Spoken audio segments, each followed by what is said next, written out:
The greatest depth of the ocean, instead of exceeding 4,000 feet, as was expected, is decidedly below 3,500 feet, and the nature at the bottom is favorable.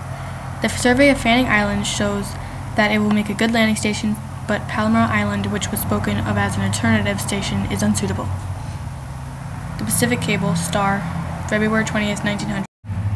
New Zealand has presented the appearance of a massive mountain chain partially submerged in the ocean, presenting few areas of large extent in favorable situation for the growth and accumulation of coal vegetation. Otago witness, March 22, 1900. Huge coral reefs were proved to exist over extensive distances. It is a fair assumption that gold is specially referred to. It is somewhat curious that all of the recently discovered gold fields of any extent are in ice-clad regions. Nature has well protected her treasure storehouse, but man is not the less ready to assault the defenses. Hawke's Bay Herald, June 29, 1900. Regarding the important geological discoveries made by Mr. Ferrer, Captain Hine, FRS, curator of the Christchurch Museum, speaks in the most glowing terms. When at the height of between 3,000 feet and 9,000 feet above the sea, Mr. Ferrer discovered the fossil remains of some plant leaves embedded in the sandstone. Otago witness, April 6, 1904.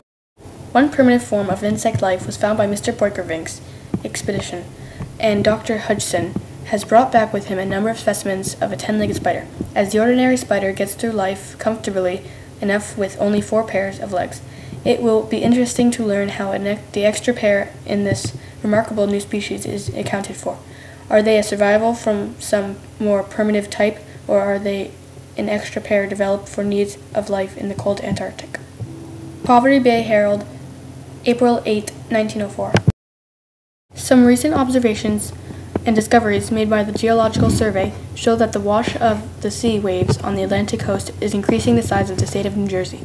This upsets the theory long held that the ocean has been steadily stealing her soil and decreasing her area. Special to the New York Times, July 13, 1905. Oil discoveries near Point Barrow on the Arctic Ocean begin in the enthusiastic, hopeful period of Alaska.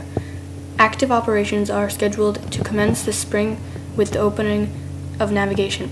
A number of investigators went to the district during last winter by dog team, and these were followed by geological experts during the summer. These surveys parties in extensive immunizations and also locations. The Evening Independent, April 15, 1922.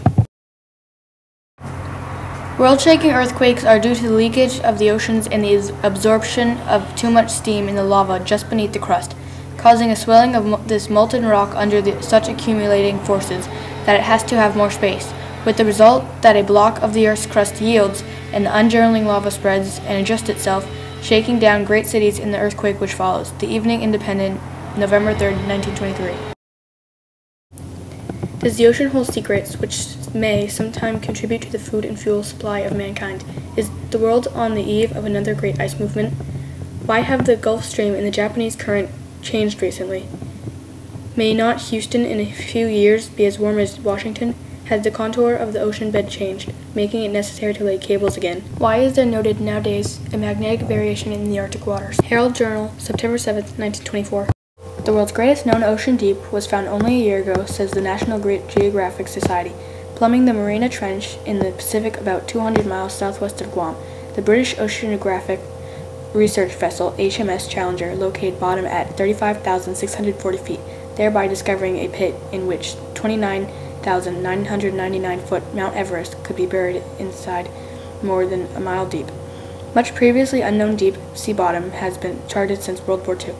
Among the leading post-war expeditions have been those of the National Geographic Society, the Woods Hole Institute of Oceanography, and the Columbia University, which jointly explored the Mid-Atlantic Ridge, a submerged mountain chain extending 10,000 miles from the Iceland nearly to the Antarctic.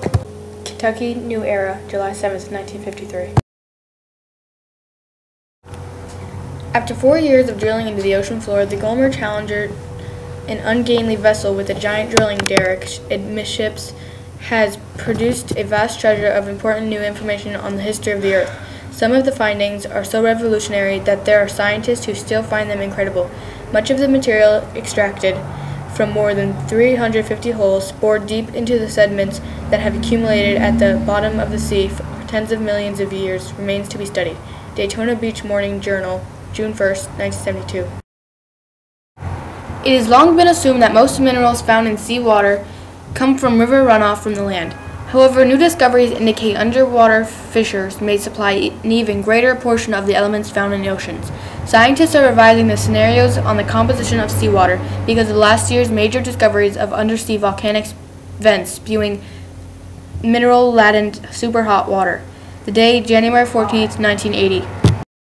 And both the output and the volume of untapped reserves will drop sharply this decade unless there are discoveries on the scale greater than the massive finds in the late 1960s on Prudhoe Bay in northern Alaska, the report concludes. The Montreal Gazette, December 11, 1980. A bright orange Coast Guard helicopter hovered overhead before flying out to drop flowers in photographs of the dead into the shimmering blue water. The plane nose dived into the ocean Monday. Searchers have recovered only 4 bodies.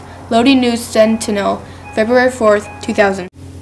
Forms of life have also been found deep in the earth and at the bottom of the ocean where there is no light and pressures are high. Some forms of life live in places that were once considered to be acidic for life. Others live in water so salty that it was once thought to be fatal to any kind of life. Understanding Life in Extreme Environments, April 25, 2002.